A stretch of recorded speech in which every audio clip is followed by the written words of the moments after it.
ang naantig sa viral video ng isang lola na emosyonal na namaalam sa mga alaga niyang aso na nabagan siya.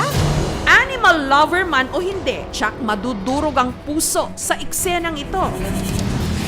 Isang matanda, umiiyak na nagpaalam sa alaga niyang mga aso na nabagan siya.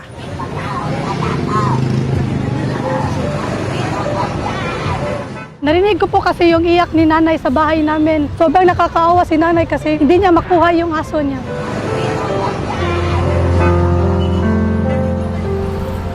Dito sa Minglanilla sa Cebu, matatagpuan ang matanda sa video. Ang 60 anyos na si Nanay Ligaya. Bakit ano naman mo niro?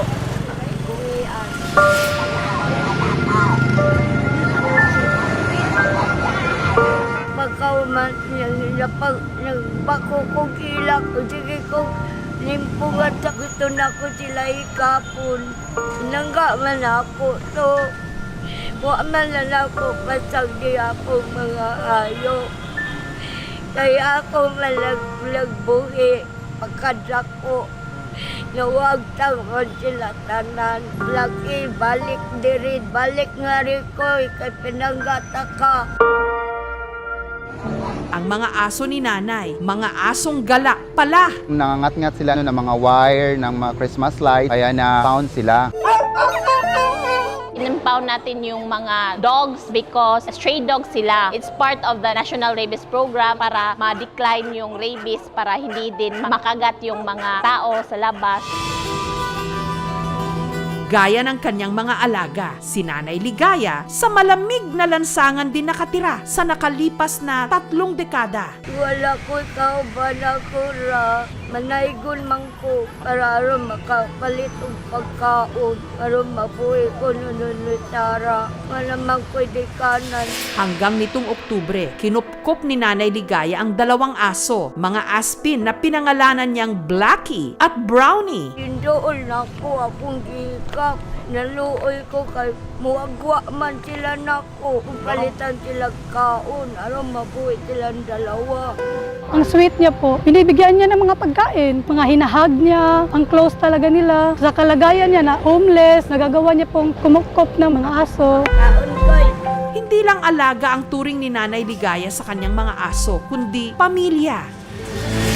Kaya ganun na lang ang kanyang iyak nung ang kanyang mga anak-anakan nabagan siya.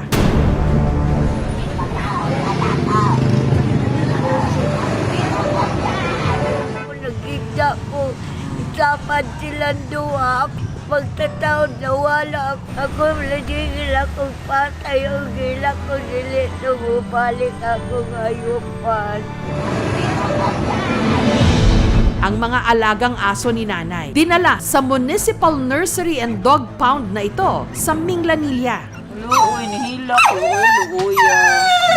Hindi raw nila pwedeng isauli ang mga aso kay Nanay, lalo't delikado kung sa kalsada ulit ang mga ito ititira. Hinahanapan pa ng mga taong responsible din na makakapag-alaga talaga sa mga aso. In case na mag-declare na doktor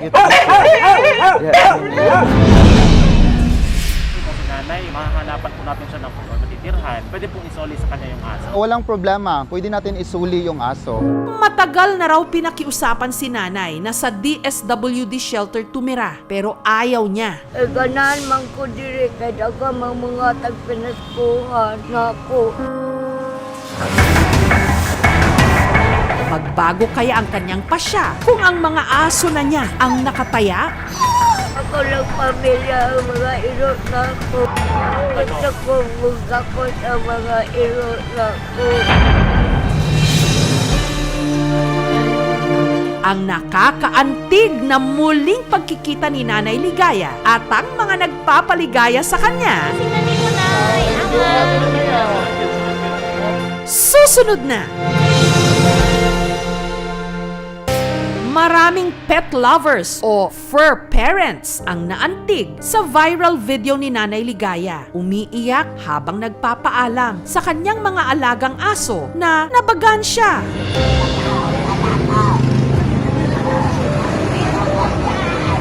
Ako lang pamilya ang mga iro na ko. Gusto ko magkako sa mga iro na ko. Inangawan ako sila tanan.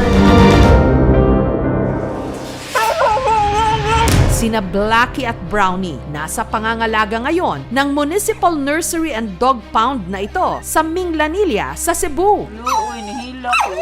Luoy, Laki-laki. Very good. Dali.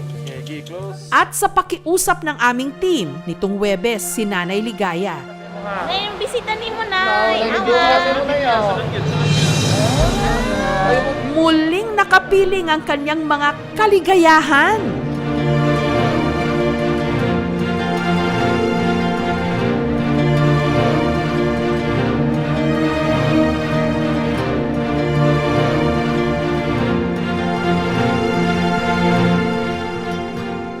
Salamat.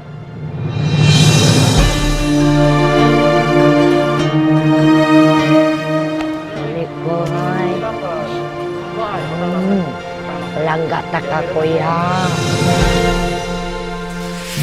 Dito na pinakiusapan ng mga kawani ng MSWD si Nanay Ligaya na pumayag ng lumipat sa shelter kung saan siya mas magiging ligtas. Isa sa direksyon na sinusundan namin ngayon is towards doon sa mga street dwellers na sana darating ang araw nga wala nang iisa sa Cebu na nasa lansangan. Kaya sa pagkalapot na maayo at kung tayo nagabot sa panahon, kunya, nindot man dito na kay kung may dugot. Uban ka sa ila ha? Hanggang si Nanay nakumbinsi rin. Okay po siya, nasa safe haven muna siya magpalaboy-laboy sa klase.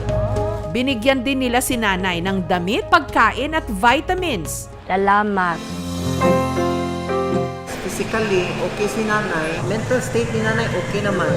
Ang mga aso mananatili muna sa dog pound habang hinahanapan ng aampon sa kanila. Huwag po kayong mag-alala. They're in good hands. Ang safe haven, pumayag ding dalaw-dalawin si Nanay, nina Blackie at Brownie. Ako lang pamilya ang mga iro na ko. Gusto ko magkako sa mga iro na ko. Inangawan ako sila tanan.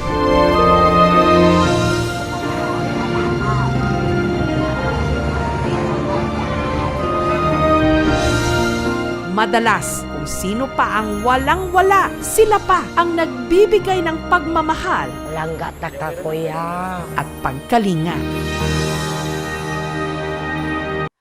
Thank you for watching, mga kapuso. Kung nagustuhan niyo po ang videong ito, subscribe na sa GMA Public Affairs YouTube channel. And don't forget to hit the bell button for our latest updates.